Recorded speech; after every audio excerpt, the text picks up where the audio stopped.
So here we are, sharing secrets of the soil with me, your host, Regen Ray. Hello, soil lovers. Regen Ray here for another episode of Secrets of the Soil. Are you excited to start digging deeper? I know you're going to love today's guest. Jono, all the way from New Zealand, is joining us. How are you doing, Jono? Yeah, good. Thanks, Ray. Really good.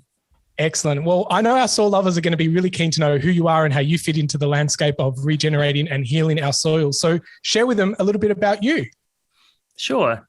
So I am a regenerative agriculture coach. I spend a lot of my time educating farmers on the ground, working with farmers, creating resilient food production systems that encompass the whole. And I also spend a lot of time teaching students and all the way from ages 5 and up to university level, really getting people reconnected and engaged with their landscapes. And other than that, I'm a father. I have 2 beautiful children. And yeah, that's who I am. Yeah, love that. Yeah. I feel like, over the years we've gotten to know each other. I've seen you peak up on the online world, I guess, and education being near and dear to my space. I think we kind of hit it off from the start going, we can roll up our sleeves, get our hands dirty and educate everyone and let them see the world from a little bit of a different lens. And I know you've been busy in different enterprises and you've kind of spent a little while in this. I think last time, one of the times we chatted, you were even on the road living in like a motorhome, I guess, on wheels, and you were like, that committed to like going on site and spending time with farmers. You didn't want to just do like a 1 hour visit or a 6 hour, consultation. You wanted to really embody the farm. How important is that on the ground coaching, as you refer to it as before? Yeah, that's right. That was the RA20 tour. We did a tour in camper vans, me and my business partner, Peter Barrett from Lindburn Station. We did 27 shows from the top of the North Island of New Zealand right down to the bottom of the South in the space of just under 3 weeks of nonstop. Crazy. I was watching. We were in lockdown and I was so envious. None of you going around the country teaching. I was like, I want to be. We had just come out of lockdown and I was definitely ready for it. I was ready for some adventure. And and so how important is that, man? It's important, and context, like everything, context is key. What I mean by on the ground is I think it really helps being related to farmers. Like when I speak, it's from experience. For those of you that don't know, I was always a farmer, and actually the only time I wasn't farming, I was actually a chemical agronomist, responsible for coming up with chemical and fertilizer recommendations for various fresh produce and seed production, arable, pastoral systems.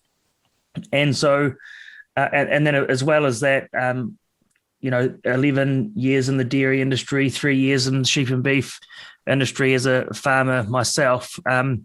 Everything that I talk about from having done. And I think that gets out of the way some of that stuff like who's this expert or who, when I was a farmer, we'd get the advisors coming in, most of which were young, female and attractive, coming in their flash vehicles, freshly graduated from university, telling us what to do. And it was always like, although that's on the ground, what's missing is that sense of relatedness. And the thing is, it gets, for me, it was delivered in a way, although the systems that I was involved with were very simplified, in fact, oversimplified, they were massively complicated.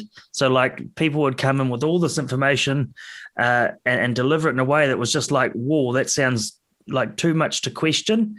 And so I didn't question what I was told. I just did what I was told for most of my career. And sometimes it worked and sometimes it didn't. And there was no power in that for me. I had no say in the matter. And so now what it is for me is by that on the ground support, what I mean is really getting down there with the farmers, getting behind and underneath what it is they're doing and why, and then together coming up with solutions that overcome those limitations. And I'm out there learning as much as my clients. I avoid the use of the word advisor and expert, because I'm neither of those things. One, I don't tell farmers what to do. I'm about empowering farmers and giving them a say. But then also, and then also I sort of feel like, who am I to think that I know what's best for these guys' farms? Although I've got lots of high level and perhaps foundational information to give, which helps for us to make these decisions and create these systems together. I think the key thing is I'm not attached to anything looking a certain way. And so that's where that sort of working together comes in. Yeah. And I think that encapsulates being on the ground. It's about being there physically, smelling, hearing, tasting, and getting to know the farmer. I think that's a really important aspect of this, because a lot of the information that is online and resources and ebooks, it's one-way communication. It might tell the story of what worked for that particular person, but it's not taking into account the actual landscape and going, oh, you're really close to water, or you might have this, and there's a lot of variables. And I think that's what's really amazing about the regenerative space and holistic, is seeing all the parts to make up the whole, and you do only get that. And you touched on something that's near and dear for me, which is like coming from experience. I think like when you've actually done something and it's coming from personal experience rather than knowledge, it just has a different energy. And so so you've also been very busy going on stages and speaking and doing talks. Is that something that really energizes you? Because I guess that's not on the paddocks, but you can see the people in the room, they're lighting up as you're speaking. Share a little bit about like that journey and like empowering people in more of a classroom environment or a presentation. Yeah, it is a new area for me, Ray. When I say new, like this life that I've created was not predictable. Like I was once very shy. I was, and actually I have this little. It's hard to believe, isn't it? I actually have this little photo here with me. It's facing me. I'm going to turn it around. It'll give you a fright. Like this was me as a farmer, grumpy. Wow. And look at the physical change. Yes. And so with that as my way of being as a farmer, like this life I live out there with others was not something that I could see coming, nor was it something that I necessarily planned or prepared for. It was just like when I became present to my purpose of, how do I create a world that works aligned with nature? It expressed or manifested itself as something that I could not shut up about. And I'm sure you can relate to that, Ray. It's like all of a sudden I got purposeful, and what needed to be said and the right opportunities to speak and most importantly, listen, just appeared in front of me. And it was about taking those opportunities as they arose until, here I am today, quite regularly getting asked to. I actually just finished last week, a week on the road, 6 flights in 7 days. Wow. Traveling around, speaking for the New Zealand Wine Growers Association across New Zealand. So it's a whole different area that wasn't an area that I, went out to impact. But turns out, there's a lot of impact to be had in that area of growing wine or grapes for wine. Yeah. Yeah, love that. And so I guess on this journey, you're spruiking and you're empowering and you're educating people to think about the world from a more regenerative space. What does that word actually mean to you? And I know there's a bit of we don't want to define it, but I'm really curious to know what it means to our guests and what it means to you at a personal level. Yeah. What it means to me, Ray, is how do I embrace and encourage life and maximize photosynthesis? Like that's really it for me. Really simple. And I can go into it in more detail. We'll be here all day. But the foundations of what regenerative agriculture to me is maximizing life in all aspects, including maximizing diversity, and then just maximizing photosynthesis. And there's lots of ways we can do that. But they are the must-haves or the must considers for every choice that is made for me in my life. Is this choice maximizing life? Is it maximizing photosynthesis? Yes. Yep. So just that awareness of life and how that life under the ground and in around our ecosystems is created. I love that. And I think, it is, how do you instill that vision for people to see that? Like, is it something you can just download, or is it like, to use that word, but like, how do you inspire people? Have you found it a way to articulate it for people to really get curious and understand that world? Yeah, out of sight, out of mind, Yeah, for sure. And you hit the nail on the head. For me, man, it's about inspiration, and I love telling stories. I really love telling stories, and a story that I tell quite often is one of very limited life. When I was brought up in a world of chemicals being the norm, and killing every day, all day was, what do I need to kill? What do I need to control? And then who I was as a human being and as a father and as a husband, when I was married, and all of my relationships reflected that way of being, this controlling, manipulating, I'm superior, I'm separate from, I keep everything to myself. And it's no wonder my life was going how it was. I mean, on the surface, it looked like it was going great, but it's a bit like the old duck on the water thing. Like, on the surface, I looked peaceful and graceful. Underneath, I was kicking like stink. And I really, I struggled to sleep at night. My relationship broke down with my ex-wife after 11 years. I had to deal with that. And then all of a sudden, this light came into my life, and it came in the form of soil. And when I started to discover, and I thought I was the expert, I really had it that I knew it all. And how limiting was that, being out there on Expert Island? It's a lonely place. And when I discovered this whole world of, life beneath our feet, it was like, holy moly, it really changed who I was as a human being. And that photo demonstrates it all. That photo was me controlling life and manipulating and killing. And then, and so that story, it sort of inspires people and creates a space for knowledge and learning to show up. Because if we don't create that space and address the listening, because in most cases, what's missing is actual listening. Like, we don't listen for new possibilities. We listen for whether we know, whether we agree, whether we disagree. And all of that doesn't leave much space for learning anything new. And for most of us, we're in a world where, even doctors who go through medical school spend, the most I've heard of any doctor spending on nutrition and biology is very small. Like, we're talking a day, maybe two, out of a whole, process of becoming educated and qualified. And so when we start talking about this new world of life and biology and complexity and holism, it contradicts a lot of our current learning, which is abstract, linear, very narrow-minded ways of operating. And so inspiration is a great way to create space for listening, but then also just authenticity. Like, if I was to come in and be righteous and tell everyone, right, guys, I know exactly what there is to do. I know everything. I'm the expert. Come and see me. I'll tell you what to do. Already there's no listening possible. There's no learning possible. So really getting out of the way, what's in the way of the listening first, and then that creates a space, create a sense of relatedness, and that's done through authenticity, being really real and open. And then we come in with what learnings have I had? What can I offer this person or this group of people that would really make a difference for them? Yeah, and you're so authentic to that.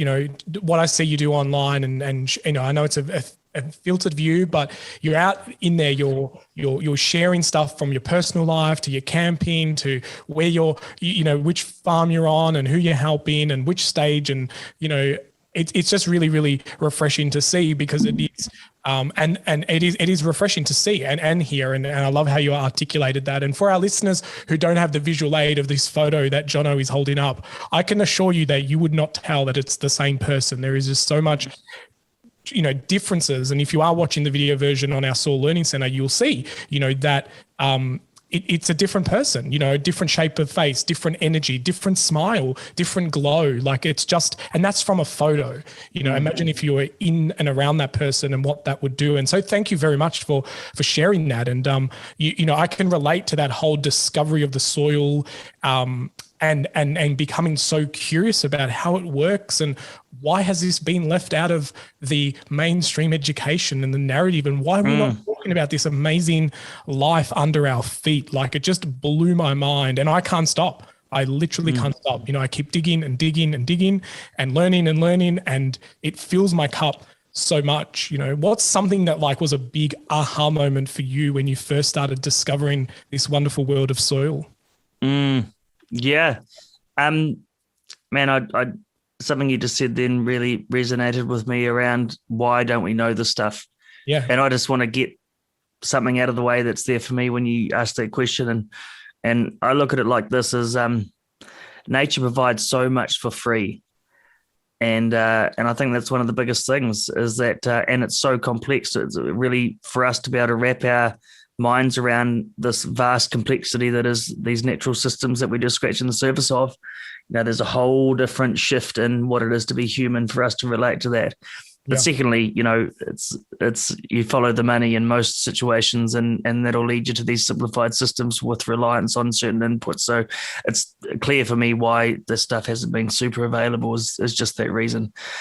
Secondly, aha moments. Yeah. So I talk about often the moment where I discovered plant diversity being something that increases outcomes and in particular dry matter production and animal health. That was something that really rocked my socks, because my life was as an agronomist and as an arable farmer in particular, but also as a grass farmer, growing ryegrass. And I say ryegrass farmer because that's really what I was as a dairy farmer. It didn't allow for any diversity because we had it that, and we were taught that anything but the target is a threat, is a competition, something that's going to take from us. And when I discovered having plants growing together symbiotically had them all have better outcomes, it was just like, oh my goodness. But really, Ray, what it was for me was seeing the soil as a habitat, not as this medium for nutrients to be held or to hold our roots up or to, keep our posts upright. That's really what I viewed soil as. It was like the only times I ever dug holes as a farmer was to repair posts that I'd broken or to fix water lines, etc. And the whole time while doing so, I treated it like dirt. It was the substance. It meant nothing to me. Now, you'll see me now, I don't go anywhere without a spade. I'm digging holes all the time. Some metaphorical. I use that term all the time. I'm good at digging myself holes. But no, digging holes all the time. And it's amazing just what you can understand and what you can identify with your spade, your eyes, your nose, your hands, and reconnecting those senses. And for me, when I look back on my life of analytical problem solving using soil tests and numbers and metrics that don't fit ecological function, all of a sudden it was like, that was a massive moment for me, seeing the soil as this amazing, complex, bustling habitat full of organisms doing work that I thought I needed to do, like around nutrient provision and soil structure, creating soil structure and porosity. It's like, wait a minute, that can all be done with these organisms that I can't see with my eyes. It was like, wow. And here I am out there breathing it all the time. And I'm connected to the soil and man, I don't get sick. I'll say this right now, the most powerful source of immunity is getting out there into your soil. And it's for any of the listeners that have children, and you might remember being a child at some point, is like we turn our backs on the children in the garden for 1 second and it's soil in mouth. Yeah. That's what they do. And I believe it's like an innate, an inherent sort of natural instinct is to just inoculate oneself with this biologically diverse substance. And And then we get, for those of you that can remember back in their childhood and running through puddles, and that's all we want to do as kids. And then next minute, it's like, go and wash your hands and look at this mess and go and, get out of that puddle and look at that dirt, stop digging holes. That's yuck, germs and all this stuff. And then all of a sudden that curiosity was diminished. Yeah. So sad, so sad. I love the big movement now of people putting their kids into nature play that is encouraging people to make like mud pancakes and do leaf identification, and it's so really, I've gone to a couple of community gardens where they're encouraging this type of outside experiential learning, and the parents just see changes in their children pretty much in days. These different types of classrooms, outdoors environments. And it's just the energy of all the people and the parents kind of collaborating and seeing the world and touching it and feeling it. And I think it's really important for the soil listeners, for soil lovers out there, to just hear what Jono said about, the sounds, the taste, the touch. It's our five senses. Like, we're born with this stuff. We don't need lab tests. We don't need complex tools and the gadgets and equipment. We've got the tools that we need built into our bodies. We've got to start learning how to use those as our first line of defense and going, oh, this is curious. Now let's go a bit deeper and then go order the soil tests and things like that. So I want to thank you for that reminder of we have all the tools we need right on our bodies, thanks to Mother Nature. Well, you've all had that moment where, for instance, you get a shower of rain and it's been so dry and there's a smell associated with that rain. That's biology. That's a biological reaction to moisture. That's life. And you can smell that. And same with those of you that have picked up soil. And I forget how foreign this is for a lot of people. For me, it's everyday life, but I've got to put myself back in those shoes that I wore 10 years ago.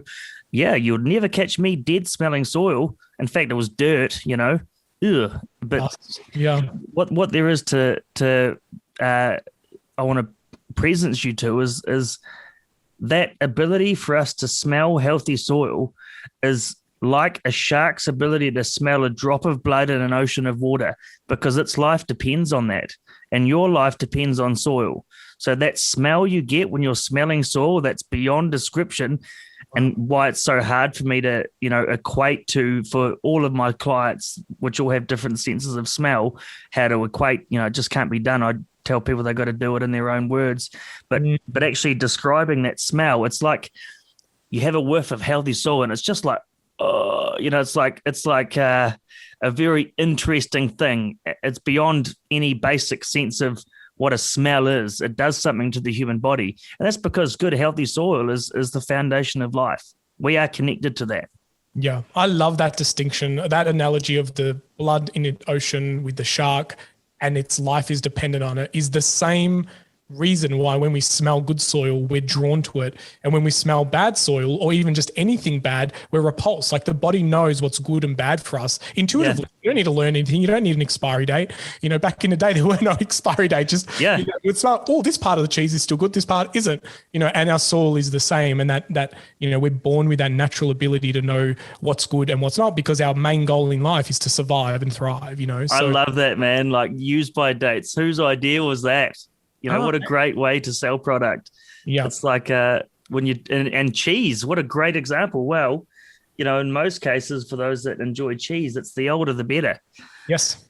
And and it's crazy that, we look at the date. Oh no, that's off. It's like in nature, you won't see wild dogs, not eat a 3-week-old carcass when they find it. It's like, actually fermented goods is actually really good for the body. Yeah, that's right. I know. So, and this is the world that's unfolding for me as I start exploring more and more of this. And that's, you start realizing, one of the things that I've realized is who's saying what, not what's been said. Who created expiry dates? Oh, the food industry who was sell more. Okay. And to your point before as well, the reason why nature isn't spoken of more is because you can't capitalize on it to some degree. You can't bottle that up and say, here's a magic potion that you can put on your plants or something. Mother Nature heals and does it and builds the biodiversity and the life in the soil naturally. If we get out of the way, it's done faster, that human need of control and let me be, you know, the ego, I think it is, that really gets in the way of a lot of this kind of clarity thinking. Yeah, man, for sure. Now, so food, you said you're living healthier. What's your take on like healthy farmer, healthy decision? Have you seen a link in that kind of narrative? Yeah, I actually, it's amazing that the way that we act as farmers and as custodians of the land, when I say it, it ripples out into who we're being. Like when you step out of fight or flight, fear, protect, defend, attack, the body literally changes its genetic expression, and will actually diversify biologically through just shifting your mindset. That mind-body connection is massive. When we step out of blame and guilt and victim and step into responsibility and connectedness and purpose and presence, that alone on the human body physically is massive. And you know, I'm living proof of that. 9 months ago, I had a car accident that I broke my back in 4 places, broke 9 ribs, broke my shoulder and my foot in 2 places. My children were seriously injured. My son was in a coma for 3 weeks. But through the whole process, you know, we never created any resentment towards what happened. We didn't add any drama. There was a lot of trust involved and there was very little fear. We were grateful to be alive. And the way that we healed defied medical history. In fact, next week, I'm going to get 2 titanium rods removed out of my back, the quickest anyone has ever had those rods removed. And like there's a level of risk involved in that as well. But I fully trust my body is healed in a way that's going to allow me to continue functioning without those instruments. So that in itself is huge, seeing people change their mindset on the ground, seeing people become more connected with their family, with their peers, their communities, becoming a contribution to their community. It's huge. But then when they start to discover that stuff and start to discover the power of, for instance, biological diversity in the soil, and then I always make that comparison to that being very similar to the way that our guts work. When we diversify the biology or the microbiome within our gut, we literally get, quorum sensing phenomenon taking place in the gut, which gives us this crazy new sense of resilience and health and performance. And people transform, Ray. It's not like an overnight thing, but it's pretty quick. And in New Zealand, I don't know about Australia, but New Zealand, the agricultural industry has the highest rates of suicide and depression in any industry.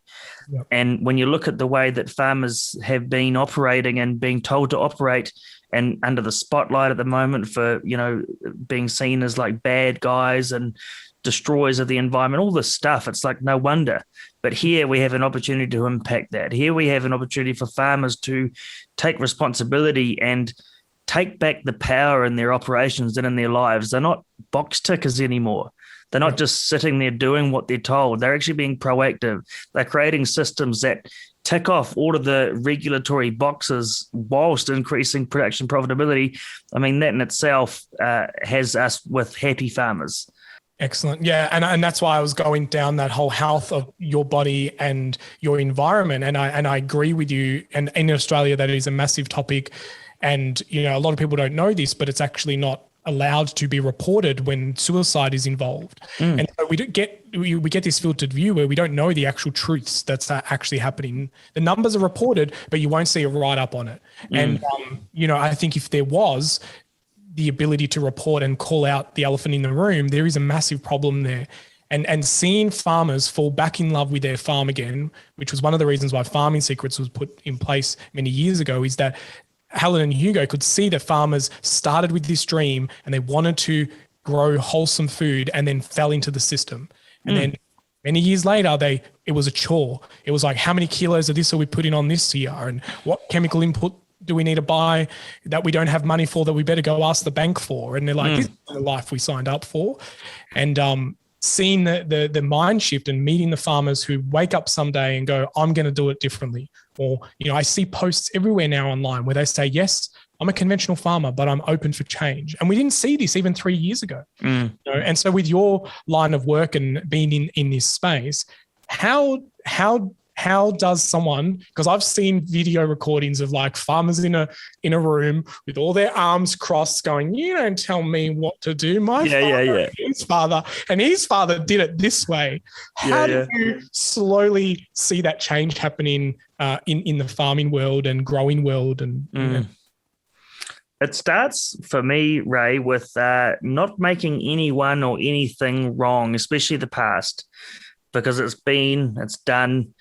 If we're to make people wrong for the decisions that they made in the past, that's when defense comes in and it's righteous and it's yuck. There's no progression there. So, firstly, just acknowledging that I know from having been at the complete other end of the spectrum of being a full-blown chemical, licensed to kill operator, to where I am now, it's like there's nothing wrong. What we have is just what we have, and owning where we're at currently, not like it's something wrong or moral, but just for what so is like, okay, this is the way that things have been. That's great. I'm going to park that and I'm just going to listen brand newly. And so getting that conflict or that friction out of the way first allows us to create, like I work with some farm operations, 3-4 active generations all working together. And if we're not open-minded and if we're righteous and holding on to the past, you can see how those situations get depicted as being very toxic. But what I see is when we deal with the past, leave the past where it is, create this blank canvas and give everyone an opportunity to give their own little contribution to this piece of art. And I'll call it a piece of art because farming is art. It really is an art form. As all of a sudden everyone gets to contribute and they're not scared to contribute and they're not scared to put their hand up and say, hey, this didn't work so well. It's like being able to own our stuff ups as much as own our wins as the way we all move forward together. So I think if you get the morality out of the situation, leave the past in the past, that gets rid of this whole, And I was actually approached this week and I was told by someone who I really, I really don't take his words lightly, as he said to me, Jono, I don't know how you do it, but when you get up and speak, people put their weapons down. And I think that all comes back to that authenticity. I'm not up there saying, right, you guys are all destroying the planet. Shame on you. What a great way to get nothing done. Yeah. It's like, okay, guys, here's a little bit of a story about me. I've been in the really, other end, and what I have now for you is this opportunity, this amazing opportunity. And guess what? You will get to play a part in it. All of a sudden, it's like, me? I can do that? Like I can make a difference? Yeah. It's like all of a sudden they wake up to how big they are. I love the way you've just articulated that. There is no right and there is no wrong. There is no past. It's like you have to, it just aligns so much with the whole journey, and it's a process. You don't wake up one day and have all this information downloaded into your brain and that permission to stuff up. Like we've killed that culture that failure is bad. It's like, no, like some great inventions, we have moved as a race forward because of failures and stuff ups. And farmers love to innovate. They're always in the shed tinkering and welding and making new tools and how can this be faster and quicker. Innovation. More powerful, louder. More power, 6 engines. Innovation is at the heart of farmers. They want to solve these problems, and I love that you've created this space for people to really find their truth and find what works for them. And there is no right or wrong, and that's what I've really loved about being in this space, is that you hear all these different ideas, and even people that are on the same land and there's a fence that divides them are doing 2 different approaches, and it's working for their model, for their outcome, their goals. It's not about looking over the fence and seeing what everyone else is doing. And that's where innovation happens, man. Innovation doesn't happen like people who are waiting for the peer-reviewed papers. If we're going to wait for that, it's what people are forgetting is that, they have as much with their observational skills, with the support that's available. They can provide, when I say they, farmers, food production specialists, we'll call them, everyday folk like you and me. We have just as much credibility with our observations and our discoveries as anyone else. And science is not innovation. Science comes after and validates the innovation or whatever the outcome may be. So, let's not wait for the science. This is where we create and discover here. Yeah. I was in a room the other day, a virtual room, and there was a scientist, and they literally were walking a paddock and they said, I don't care about the science. I'm seeing this with my own eyes, and what's happening is leaps and bounds ahead of what we're doing in the lab. Yes. And everyone was just in awe, everyone was just like, this is, and I agree, like the science is there to back up a curiosity after someone's had that idea. And if you wait for the science to be the leader, we kind of got our foot backwards. We need to question and go, this feels right. This sounds right. This looks better. Then the science will catch up if it even needs to, because put in all legislation, people hide behind this. I'll wait until it's law. I'll wait until it's like required that I need to do this. Why? Yeah. And also, the other thing that I invite the listeners to get excited about, although some may not find it very exciting, is that guess what? We're never done. We're never at a point where it's like, this is it. I've got the answer. What we're dealing with here is a dynamic, always changing organism. And right now in New Zealand, what we're dealing with is really old, really industrially tainted data. And when I say industrially tainted, it's like when all of a sudden free to use funding of science disappeared from government, and all of a sudden it had to be done through the private sector. All of that, all the questions that are asked really reflect the outcome that the provider of the funds for the science wants to see. And sadly, that's how science was done for many decades. It's like, okay, here we have a problem. Here we have a funding source. All right, guys, tell us what we need to find out. What do you want this to work, or do you want it to not work? And then the science, nothing against them. They're just doing what they need to do to put food on the table, as they then go and ask the right questions, perform the right studies that give us the right answer. So like it being scientifically safe to smoke while pregnant, like it being scientifically safe to use DDT, not only in our food production systems, but in areas like in our beds to kill bed bugs and things like that. That was all scientifically proven at one point. So we must not stick to something being true forever. Yep. Let's always have a sense of curiosity. I shared a post last week, and I would rather have questions that cannot be answered than have answers that cannot be questioned. So don't stop questioning. Yeah, hear to that, brother. I couldn't agree with you more. And, being in the marketing world and seeing some of the marketing campaigns of the early days of like smoking being healthy, and these doctors recommend camels. It's like, wow, like this is like everyone was doing the best of what they knew at that point. We put lead in paint, we put asbestos everywhere. Like everyone thought they were doing the right thing. And there's nothing to say that right now we're all doing the right thing. And in 20 years time, massive red flags, kind of scratching our head going, how did anyone even think that was insane, and that's exactly my thought with science, and love science, and it's definitely needed, and I'm not anything, but it's just knowing how science works and even the funding. And that's why I said before, it's about who's saying what and not what's being said, because a lot of the funding behind this and the hypothesis, as we know from year 10 or early day science, you always set the hypothesis at the start and you go and collect all the data to prove the hypothesis. And so that in itself, for me is like, I get it. And I like the fact that it's proved, but what's someone else over here saying, and like, I've been saying this a lot lately, and I don't know if I get in trouble saying this online, but it's like the skincare company is never going to fund a research where the water is better for your skin. Never. Yeah. Not incentivized, 100%. Yeah. And maybe we're here thinking water's no good for our skin. Yet that could be the magic source, but no one's funded that research, so it's not backed by science. 100%. So it's interesting. I love that you and I think the same way when it comes to that. I'm meeting more and more people, and especially in the world that we're living in now, where everything's kind of like, oh, but backed by science. But it's like, yeah. Anyway, let's not go down that rabbit hole. Yeah. So, Jono, I've loved chatting with you, and I really want to give you the opportunity to become the voice of our soils. So, are you ready? Yeah. Excellent. If you were the voice of our soils, and right now you are, what would you tell us on Earth? That silence is intentional, because I can't speak. The soil's too tight. I can't breathe. I'm trying to say, hey guys, I'm down here. You need to look after me. I need help. Right now I'm drowning, or I'm too dry. I'm burnt. I need fed. You're not feeding me what I need. And that's I just made that up then, that I just put myself down there, and that's what I would say.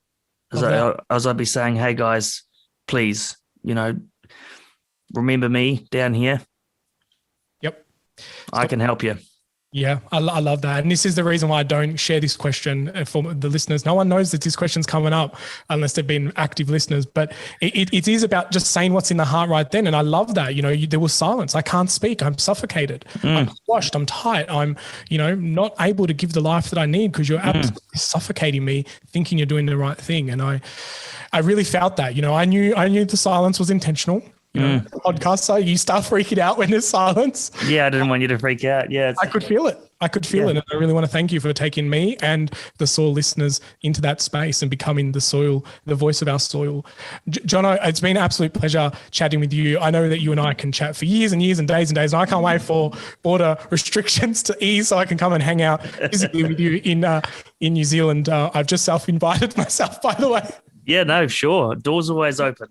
Excellent. Is there any final words that you want to share with our soil lovers? No, just get curious. Doesn't matter who you are. If you eat food, then the soil is important to you. And in fact, there's no one that doesn't eat food. But really, this impacts us all. This affects us all. And there is so much yet to be contributed to be discovered. When we look at soil, I say this all the time, we literally know more about space than soil, and that's saying something.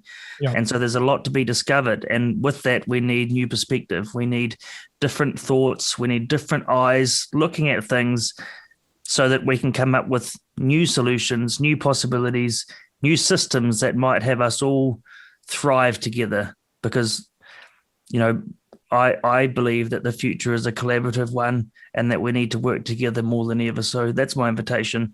Get educated, get learning, lots of stuff online. Follow my YouTube channel, follow all the links in my bio. You'll learn plenty on there, and have a lot of fun. It is good fun.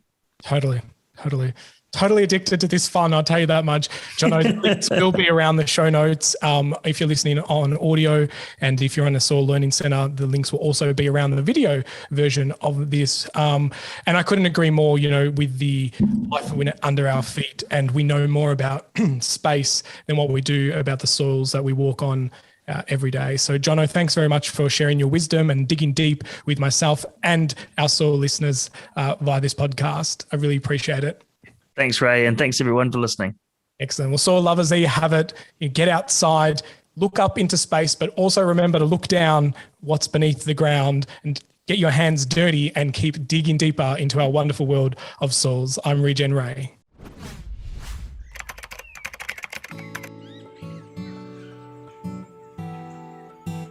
Well, soil lovers, that's enough secrets for one episode. I really hope that you enjoyed all the secrets shared during this conversation. But hey, let's not keep it a secret.